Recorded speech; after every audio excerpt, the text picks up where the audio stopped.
Assalomu alaykum YouTube kuzatuvchilari. Men bugun sizlarga o'zim Instagram tarmog'imizga aytib o'tib ketaman. Quyon biznes meni profilim. Quyon biznes orqali 3 oydan oshiqroq daromad qilganman.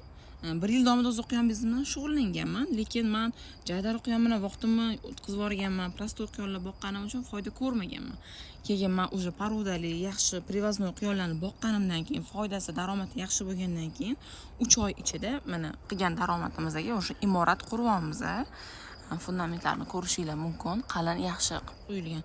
O'zi bizga bu yerda hozir 12 metrga 7 metrda joyimiz. Fundamentini o'ziga $1,500 hisoblab berishdi. Biz fundamentni o'zini qildik-da, beton quydirmadik.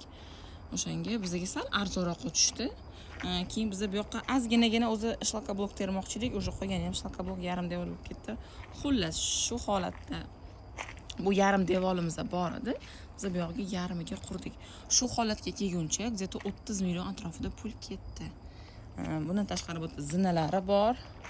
Bizga nima maslahat berasizlar? Tomini nimadan qilganimiz yaxshi? Sandwich panelmi, shifermi, yo penoplastmi? Nima maslahat berasizlar? Sandwich panel sal qimmatroqqa tushar ekan.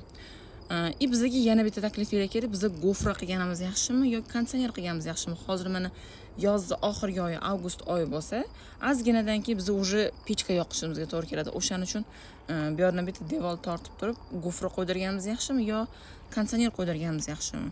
Hozir gofrani o'zini mana shu bizning 100 kvadratli maydonimizga $670 hisoblab berishyapti.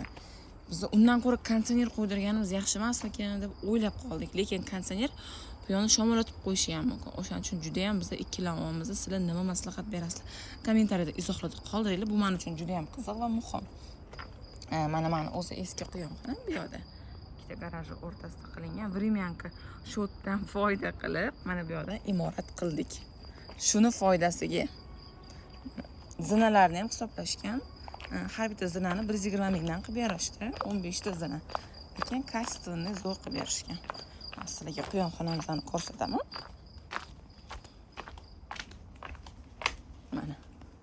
Mana birinchi qafasda boqib foyda qilganim. Mana shu qafasda 5 ta quyon bilan boshlaganman. 500 ming pul tikib. Men hozirgi paytda 25 millionlik quyonim bor. Bu yoqda qimmat quyonlarim o'tiradi.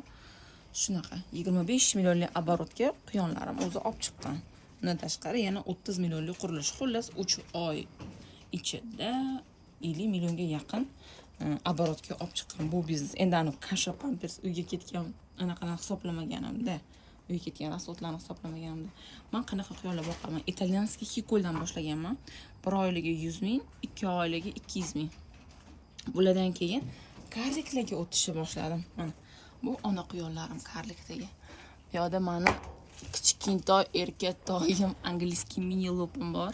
Juda ham kichkina, juda ham shirin. Rosa yaxshi ko'raman. Qaranglar, qanaqa kichkina. Dekorativni quyon qancha kichkina bo'lsa, shuncha qimmat yuradi. Kichkintoyim. Mana oldiga qo'yib qo'ysanglar, farqi bor-da. Askorsdaman. Misol bu sal arzonroq variant. Qaranglar. Qancha kichkina bo'lsa, shuncha qimmat yuradi. Bu sal kattaroq. Bu ona quyon, bu erkak quyon. Mana sizlarni yolg'iz qoldiramiz. Xo'p, menga to'g'ri aytaman, o'sha 3 oy, 4 oy oldin mana shunaqa qafaslar orzu bo'lganda, chunki qimmat bo'lgan. Misol faqat hikol boqqanimda bunaqa qafas olish qiyin bo'lardi deb o'ylayman. Chunki 1,5 million deyishgani ham qimmat ko'ringan ko'zimga. Bu hozir 2 million 200 sotaman o'zim bu qafasni. Buni kачествоsi zo'r, chunki deylari poddondan qilingan, setkani o'zi emasda. Xullas mana bu qafasni biz o'zimiz yasaganmiz. Bundan oldingi videolarimda ham aytib o'tganman. Sizlarga ham shunda aytib o'tib ketaman. Bizda faqat mana shu setkasi bilan orqasiga taxtasini o'ziga 800 ming pulimiz ketgan mana shu 6 xonani o'ziga. Agar hammasini o'zimiz uydan mahsulot bo'lmaganda 2 million 200 dan oshib ketgan bo'lardi 6 xonasini o'zi. Mana anaqalari ham o'zimizdan bo'lganda, balki 3 millionga borib qolar. Bilmayman. Biz uyga taxtadan ishlatganmiz. Shu ozgina masalig'ini o'ziga 800 ming pulimiz ketgan. Mana bu qafasimizni уже tugab ketgan sotuvda. Endi u yoqqa quyonxonamga ko'chadigan bo'lsam, bularni sotib yuboraman. 1,5 milliondan sotyapmiz-da, 4 xonani. Bu raddomlari bor. Bu yerda suv kranlari o'tgan, pipetkalari bor, bachoklari bilan 4 xonali qafas. Ichlari poddondan qilingan. Işte bu quyon pastdan tepa sakrab chiqib tushib yuruvchi. Yana bitta odamni ko'rdim, shuni setkani bu yog'igacha qilib yuborganda, tepada alohida quyon, pastda alohida quyon boqayotganini ham ko'rdim. Biz quyonlarga tuz qo'yib qo'yamiz. Tuzni yalaganda suv ichadi, chanqiydi, o'shanda metabolizmini yaxshilab beradi. O'sha narsalariga qo'yamiz.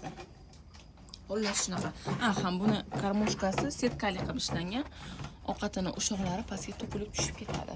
Bulada esa unaqa emas. Tiqilib qoladi.